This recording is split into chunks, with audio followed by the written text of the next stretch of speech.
Hey, what's up? What's up? What's up? What's up? What's up? A gracious good morning to you, good people. It's your girl KB. You know what I do, and you know why I do it. It's Wednesday morning. It is September 17th.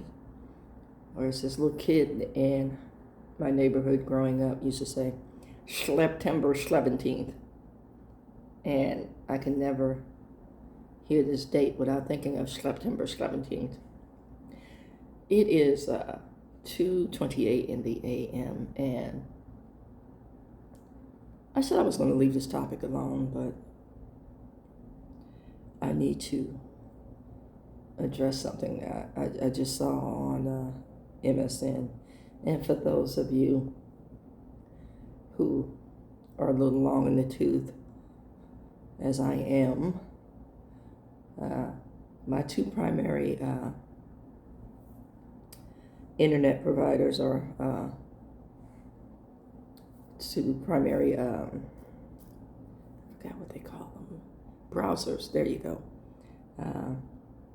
are MSN and AOL. So you know I'm old as salt and pepper, not the group, the spices. Whereas another friend would say old as mummy dust. Anywho, baby, I want to first say, again, I want to repeat this. I do not celebrate the demise of anyone. Charlie Kirk had a life, had a family, had his beliefs, albeit a little bit misguided. He had his beliefs, and he stood on what he believed. Again, however misguided. I can't fault somebody for being upfront and saying what they think and feel, because there's too many of us mumbling and backbiting. Myself included. I need to put myself in there at times. You know, I call myself being strategic. But I hold back because I know in my strategy there's going to be a whole lot of profanity, so I keep my mouth shut. But at a certain point, you all know, and I've said this repeatedly, I don't do dysfunctional peace. Now, I will call that madness out in a minute. It's like, look, you want me to say something or do something that I'm not going to do. I'm not going to placate you in. And no, this is not anything that we'll be engaging in together. So, that being said, that's how I view Mr. Kirk.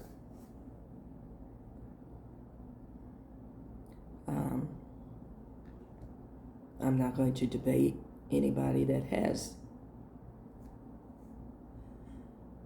racist thoughts. I'm going to say what I need to say and keep it pushing.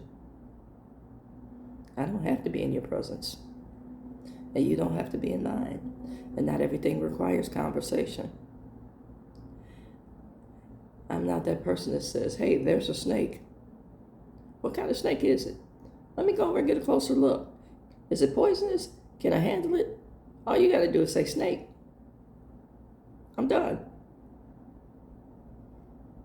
And there's a whole lot of subjects and people I will have that same response to and for. But at some point, we got to look at, I want to say, the sense of privilege, the sense of entitlement, the sense of racist ideologies, bigoted ideologies, misinformed folks that hold on to this type of, I want to say theology. And I say theology because people have now made Charlie Kirk a martyr. That being said, I just read something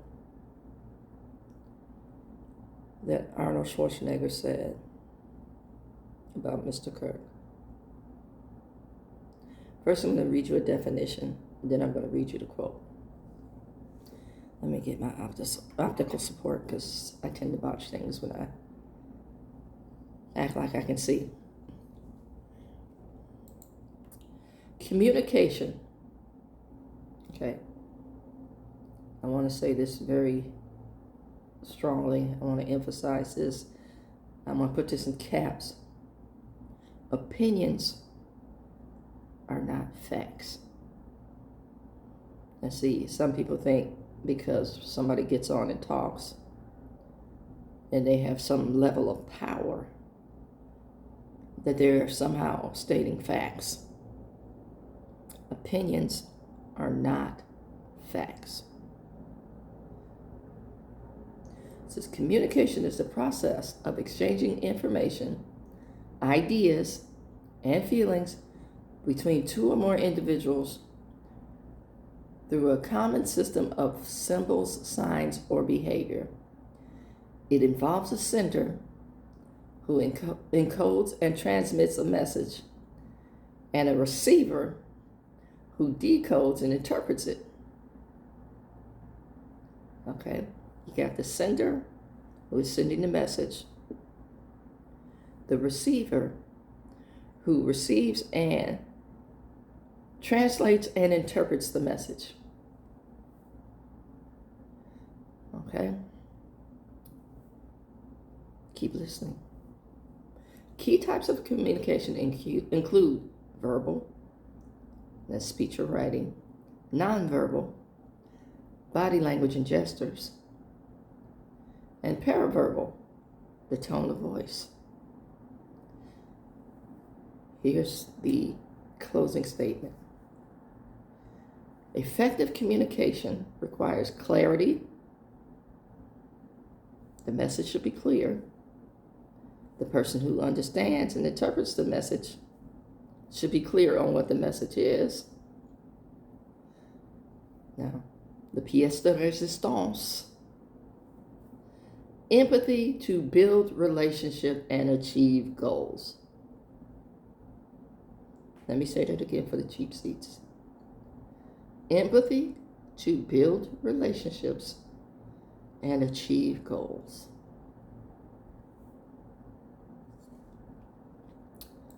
So, Mr. Schwarzenegger goes on to talk about Charlie Kirk. And he was at USC for Democracy Day. And he expressed some sadness about Mr. Kirk's death. And he praised Charlie Kirk as a great communicator who had the rare ability to debate people from both sides of the political spectrum.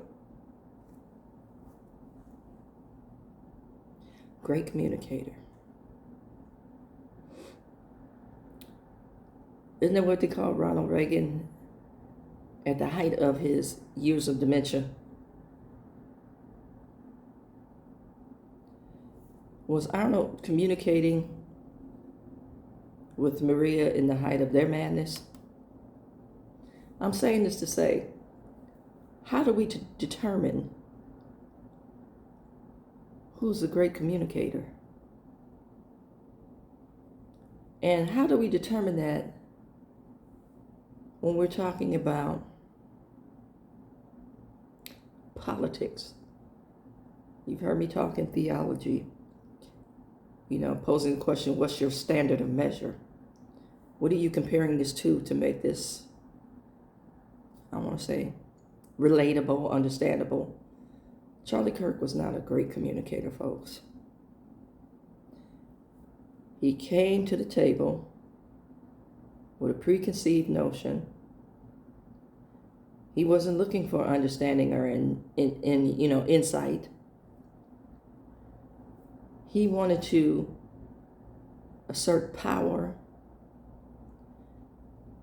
and dominance in his rhetoric.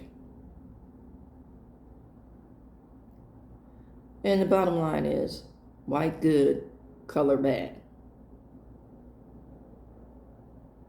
And one of his pinnacle statements is, prove me wrong. And then he'd go on to cite the rhetoric of a good grand dragon. Can we stop and really pay attention to, the definition of communication? Oh, there's my opening statement.